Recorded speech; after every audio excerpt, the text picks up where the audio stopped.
Listo, ya estoy grabando. Buenas tardes, doctora y compañeros. Nosotros vamos a hablar acerca del equilibrio de ácidos y bases por parte del sistema renal. Vamos a comenzar hablando del pH. El pH es una medida de acidez o alcalinidad de una disolución que nos va a indicar la concentración de iones de hidrógeno. El equilibrio ácido-base en el organismo va a buscar mantener la homeostasis entre los ácidos y bases para mantener el pH de los líquidos corporales en un rango normal. Del lado izquierdo, en la parte inferior, podemos ver un cuadro con los valores normales que podemos observar en una gasometría. El primer valor es el del pH, que es de 7.35 a 7.45. El del bicarbonato es de 22 a 26 miliequivalentes por litro y el de la presión parcial de CO2 tiene un valor de 35 a 45 milímetros de mercurio. Es importante saber que la medición de los elementos que conforman el equilibrio ácido-base va a ser a nivel arterial, porque nos interesa saber los valores antes de que suceda la perfusión de los tejidos, por lo que a nivel venoso habría una alteración. En la imagen de la derecha vemos la escala del pH que se mide de 0 a 14 y el pH neutro será en el número 7. Siguiente, por favor.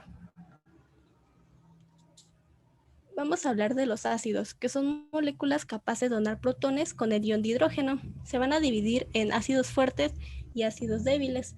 Los ácidos fuertes son aquellos que se disocian rápidamente y liberan grandes cantidades de hidrógenos a una solución, como el ácido clorhídrico, y tenemos los ácidos débiles. Estos tienen menos tendencia a disociar sus iones y por lo tanto van a liberar hidrógenos con menos fuerza. Las bases son moléculas que aceptan o reciben un ion de hidrógeno. También se dividen en bases fuertes y bases débiles. Las bases fuertes van a reaccionar de una forma rápida y potente con un ion de hidrógeno, y la base débil es la que se une a un ion de hidrógeno de una forma mucho más débil, como por ejemplo el bicarbonato. En la imagen de abajo podemos ver una escala del pH. Como ya les había mencionado anteriormente, va del 0 al 14. Del 0 al 6 vamos a tener una solución ácida y del 8 al 14 una solución alcalina o básica. Podemos ver que en una solución ácida tenemos abundantes iones de hidrogenión. Entre más hidrogeniones tenemos, más ácido se vuelve. Y entre más ácido el pH va a bajar. Por otro lado, mientras más básico el pH va a subir. Mientras más concentraciones de hidrógeno, el pH va a tender a subir. El pH normal del cuerpo humano es de 7.35 a 7.45, con una media de 7.4. El cuerpo humano va a soportar un pH de 6.8 a 8. Entre estos rangos, el pH es lo máximo que el ser humano puede soportar. Menos estos rangos no es compatible con la vida. Siguiente, por favor. En esta diapositiva tenemos las defensas a cambios de pH en el organismo. Esta regulación fisiológica de ácido-base se da cuando se tienen cambios en el pH. Por más mínimos que sean, son estrechamente regulados, ya que un mínimo cambio de pH cambia la estructura de las proteínas y su función. Vamos a contar con 3 mecanismos. El primero es va a ser el más rápido y va a actuar de segundos a minutos. Es la regulación de ácidos débiles, bases conjugadas a través del sistema buffer. El mecanismo número 2 va a actuar de minutos a horas y es el centro respiratorio, que son los pulmones, que van a regular la eliminación de CO2. Y el tercero es el sistema más potente, pero es el que más va a tardar, es el control renal. Esta es la defensa más efectiva del cuerpo, pero es la que más va a tardar. Lo que va a hacer es absorber los iones de hidrógeno o excretarlos. Siguiente, por favor. Buenas tardes, compañeros. Yo soy Montserrat García y yo les voy a hablar del sistema amortiguador. ¿Qué es primero? Bueno, es una mezcla de dos componentes químicos, uno capaz de reaccionar con hidrogeniones cuando estos se hallan en exceso y el otro capaz de liberarlos cuando están en concentraciones bajas. ¿Cómo está integrado un sistema amortiguador? Bueno, como se puede ver en la imagen, está conformado por un ácido débil y su base conjugada. La base conjugada es aquella donde los aniones que resultan de las ionizaciones de los ácidos. Siguiente, por favor. El sistema amortiguador de bicarbonato y dióxido de carbono. Este consiste en una solución acuosa de dos componentes, un ácido débil, que en este caso es el ácido carbónico, y una sal bicarbonato. El ácido carbónico se forma en el organismo mediante la reacción de dióxido de carbono con agua, claro, esto siendo catalizado por la enzima anidrasa carbónica. El ácido carbónico se va a ionizar débilmente para formar pequeñas cantidades de hidrógeno y bicarbonato. El segundo componente del sistema, en este caso la sal bicarbonato, como ejemplo, se va a ionizar casi por completo, formando el bicarbonato y el sodio. Se muestra en la fórmula que está sin el fondo blanco. Y si se ve en todo el sistema, considerándola en todo el sistema, va a quedar dióxido de carbono, agua, la catalización por la enzima, el ácido carbónico, y eso se va a ionizar formando el bicarbonato, los hidrogeniones y el sodio. Gracias a la débil disociación del ácido carbónico, la concentración de hidrogeniones es pequeña. Siguiente, por favor. Ok, ¿de qué nos sirve conocer la ecuación de Henderson-Hasselbalch en este aspecto de carbonato y dióxido de carbono? Además de definir los determinantes de la regulación del pH normal y del equilibrio ácido-básico en el líquido extracelular, también nos proporciona información sobre el control fisiológico de la composición de ácidos y bases en el líquido extracelular. En este caso está la fórmula, que el pH es igual a 6.1 más el logaritmo de bicarbonato sobre la presión de dióxido de carbono por 0.03.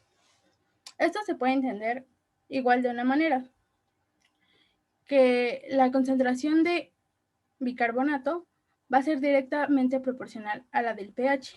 Si aumenta la concentración de bicarbonato, va a aumentar la de pH, y si disminuye, igual va a disminuir el de pH. Y es indirectamente proporcional el pH a la concentración de dióxido de carbono. Si el dióxido de carbono llega a disminuir, el pH va a aumentar.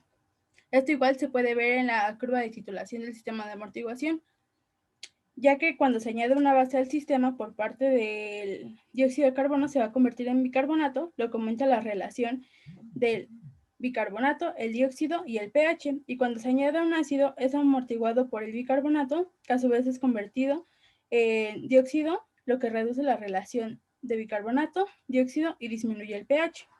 La potencia del amortiguador está determinada por la cantidad y concentraciones relativas de los componentes del amortiguador. El sistema amortiguador va a alcanzar su eficacia en la parte central de la curva. Esto quiere decir que cuando el pH es casi igual al pK del sistema, en este caso el pK del bicarbonato es de 6.1, que se puede ver en medio de la gráfica. El sistema de bicarbonato es el amortiguador extracelular más potente. Esto se debe al hecho de que los dos elementos del sistema amortiguador se encuentran regulados respectivamente por riñones y pulmones. Siguiente.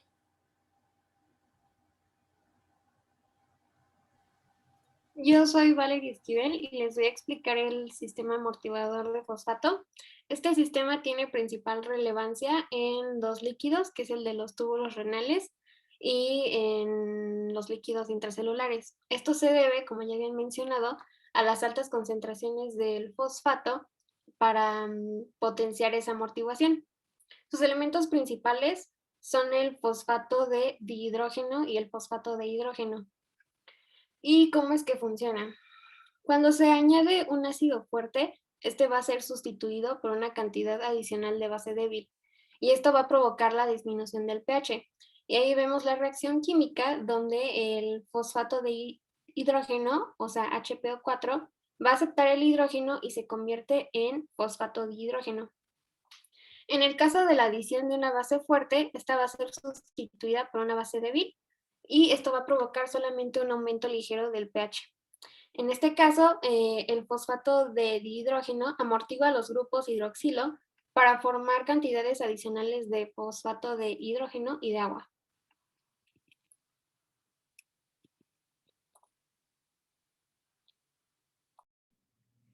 Mi nombre es Susana Betanzos y yo les voy a explicar algo sobre los amortiguadores intratubulares tanto de fosfato y de amonio. Este sistema amortiguador del fosfato va a estar compuesto por fosfato de hidrógeno y fosfato de dihidrógeno. Ambos se van a concentrar en el líquido tubular como lo vemos en la imagen. Esto tiene una gran importancia como amortiguador porque el pKa de este sistema es de 6.8 y la orina tiene un pH cercano al pKa de este sistema amortiguador. Tenemos la relevancia fisiológica que cuando hay un exceso de bicarbonato en el líquido tubular, la mayor parte de los hidrogeniones secretados se van a combinar con bicarbonato. Pero cuando todo el bicarbonato ya ha sido reabsorbido y no hay más disponible para captar el exceso de hidrogeniones, estos se pueden combinar con otro sistema amortiguador. Es como una vía alterna. La otra importancia es que cuando los hidrogeniones se combinan con HPO4, se va a formar el H2PO4 y ambos compuestos ya combinados, bueno, este compuesto se va a secretar en forma de sal a través de la orina junto con el exceso de hidrogeniones. La siguiente, por favor. Vamos a tener un mecanismo de reposición del bicarbonato extracelular en el riñón. Esto va a ocurrir mediante la secreción de hidrogeniones en la luz tubular, que junto con un amortiguador distinto al del bicarbonato va a provocar un efecto neto, el cual va a ser la adición de un nuevo bicarbonato a la sangre. Esto tiene gran importancia porque la mayor parte del fosfato pues filtrado se va a reabsorber y solo se va a disponer del 30 al 40 de miliequivalentes al día para amortiguar este exceso de hidrogeniones. El siguiente, por favor. El sistema amortiguador del amonio se dice que tiene una importancia cuantitativa incluso superior que la del sistema amortiguador del fosfato, pero este sistema va a estar conformado por amoníaco y por amonio. Los iones del amonio se van a sintetizar a partir del aminoácido de glutamina, el cual estamos viendo la fórmula química pues, en color anaranjado. La glutamina va a seguir una ruta, la cual consiste en que tiene que ir a los riñones y después posteriormente va a ser transportada a las células epiteliales de los túbulos proximales, rama ascendente gruesa del asa de Henle y por último los túbulos distales. También vamos a tener diferencias entre amonio y bicarbonato. El amonio se va a secretar hacia la luz tubular mediante un mecanismo de contratransporte y este se va a intercambiar por sodio que pues anteriormente fue reabsorbido. Sin embargo, el bicarbonato va a ser transportado a través de la membrana vasolateral junto con el sodio que ya fue reabsorbido al líquido intersticial para que pueda ser captado por los capilares peritubulares. Todo esto va a tener una importancia fisiológica porque cada molécula mm, Mm, por cada molécula de glutamina que se metaboliza se van a formar dos iones de amonio y dos de bicarbonato. La siguiente, por favor. Cuando tenemos la adición de amonio al líquido de los túbulos colectores va a pasar lo siguiente.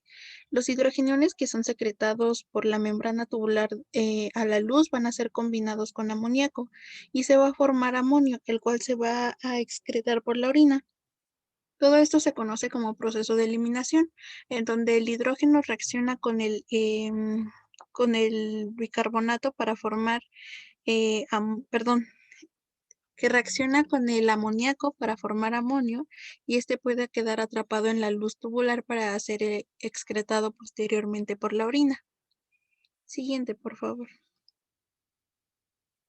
Todo esto va a tener una importancia fisiológica porque contribuye a la homeostasis y también en condiciones normales la cantidad de hidrogeniones eliminados por este sistema de amoníaco va a representar un 50-50.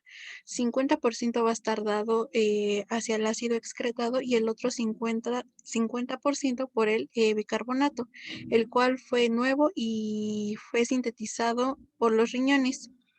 Entonces, en conclusión, podemos decir que el aumento de la concentración de hidrogeniones en el líquido extracelular va a estimular el metabolismo renal de la glutamina, que como lo dije anteriormente, va a aumentar la formación de amonio y de nuevo bicarbonato en la sangre. Bueno, yo soy Marcela y yo les voy a hablar sobre cómo el amonio va a regular esta parte del equilibrio de ácido-base. Bueno, tenemos que recordar que la acidosis es la concentración, bueno, es una alta concentración de hidrógenos en el medio extracelular y la alcalosis es cuando hay una menor concentración. Con base a esto, el amonio, este va a permitir la excreción enorme de hidrógenos.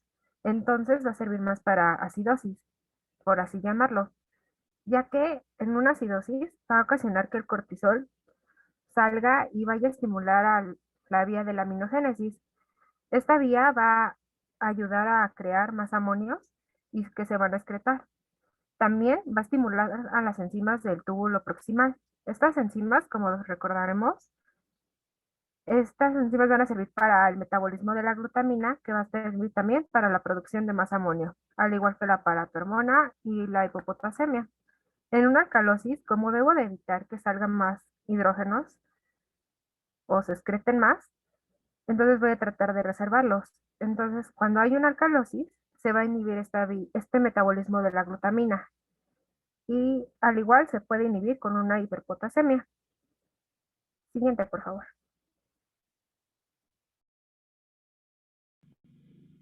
Yo soy Nancy y les voy a hablar sobre los amortiguadores intracelulares.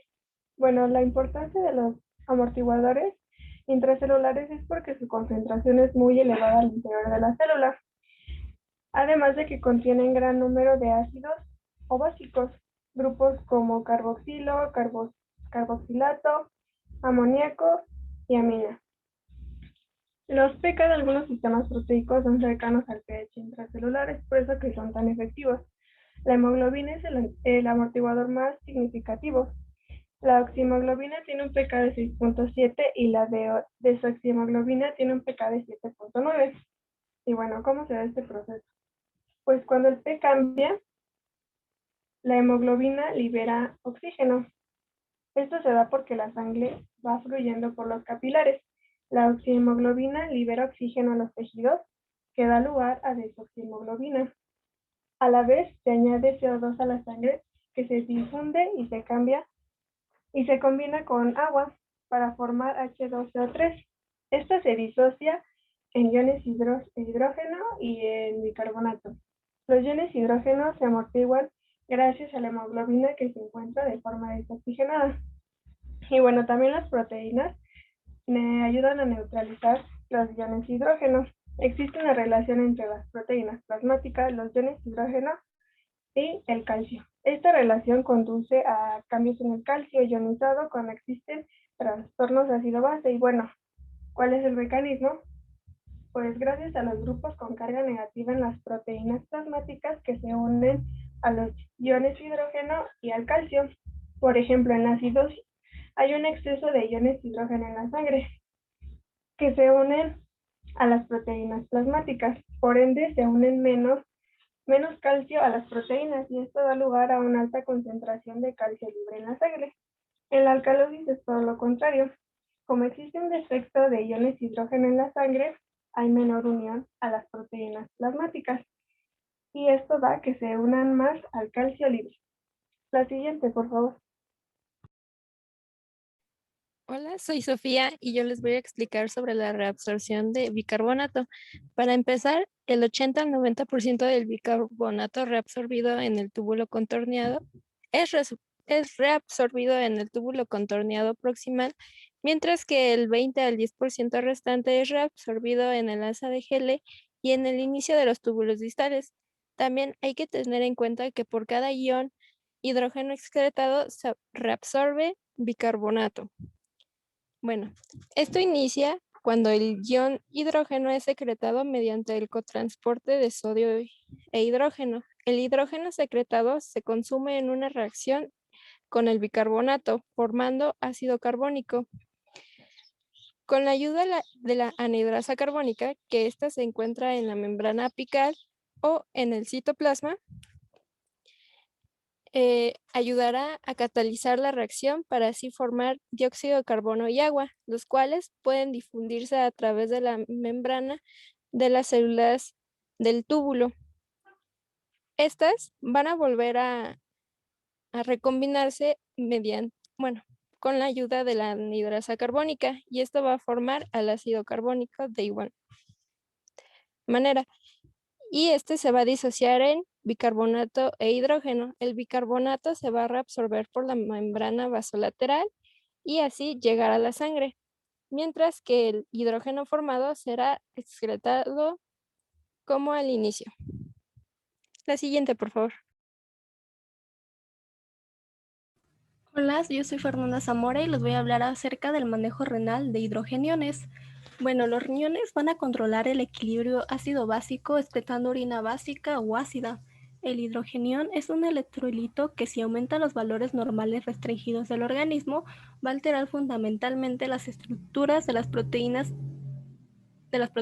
enzimas y transmisión neuronal. Existen varios mecanismos de amortiguación para el ácido básico, y entre estos tenemos el de los riñones, que desempeñan una función fundamental en la regulación de la eliminación de hidrogeniones del organismo. La reabsorción del bicarbonato y la excreción de hidrogeniones se va a llevar a cabo mediante la secreción de hidrogeniones en los túbulos, por lo que cada día se van a excretar 4.320 miliequivalentes de hidrogeniones para reabsorber 4.320 miliequivalentes de bicarbonato. Entonces vamos a tener una secreción diaria total de 4.400 miliequivalentes de hidrogeniones hacia la luz tubular. Siguiente, por favor. Los riñones van a regular la concentración de hidrogeniones en el líquido extracelular mediante 3 mecanismos básicos, que es la secreción de hidrogeniones, la reabsorción de bicarbonato y la producción de nuevo bicarbonato. Para esto tenemos que tener en cuenta las funciones del riñón, que es filtrar las sustancias del organismo, reabsorber las sustancias que fueron filtradas pero aún son de utilidad y excretar o eliminar las sustancias. Todo esto va a ocurrir en el túbulo proximal. Siguiente, por favor. En el túbulo proximal tenemos la luz del túbulo, que es donde se produce la orina. Tenemos también el intersticio.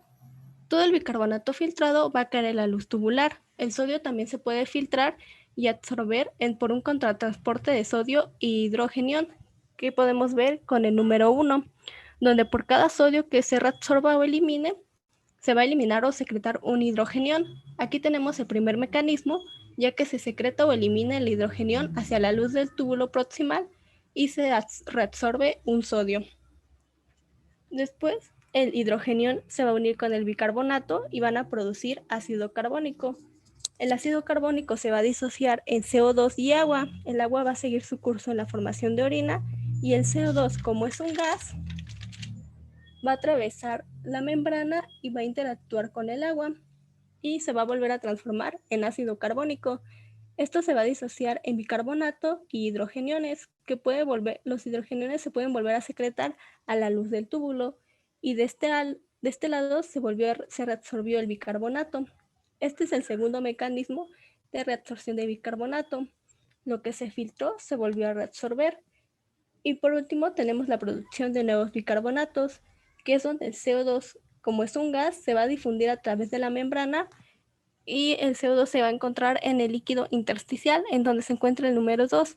Va a difundir la membrana y se va a unir con agua.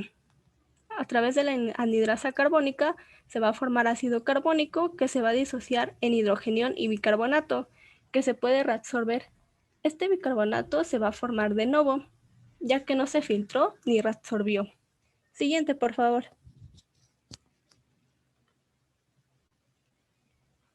Bueno, aquí tenemos un resumen en donde la secreción de hidrogeniones se va a llevar a cabo con un contratransporte de hidrogeniones y sodio en el túbulo proximal. También existe otro mecanismo en donde en vez de utilizarse un contratransporte, se va a utilizar un transporte activo primario en las células intercaladas tipo A, y esto va a suceder en el túbulo contorneado distal. En la reabsorción del bicarbonato va a ocurrir en el túbulo proximal y los iones de bicarbonato se van a titular frente a los hidrogeniones. Esto quiere decir que el bicarbonato no se difunde solo hacia el interior de la célula. Para poder ser reabsorbido requiere unirse a un hidrogenión para poder reabsorberse. Y tenemos la producción de nuevos bicarbonatos, que es donde se va a formar bicarbonato de nuevo en el túbulo proximal. Por último, el resto de los hidrogeniones que se encuentran en la luz tubular se van a unir al amonio y al fosfato para poder ser eliminados por la orina. Siguiente, por favor. Bueno, yo soy Fernanda Dimas y yo voy a hablar sobre los trastornos del equilibrio ácido-base. Bueno, estos pueden ocurrir con carácter primario, pero en general derivan de la complicación de una enfermedad ya preexistente.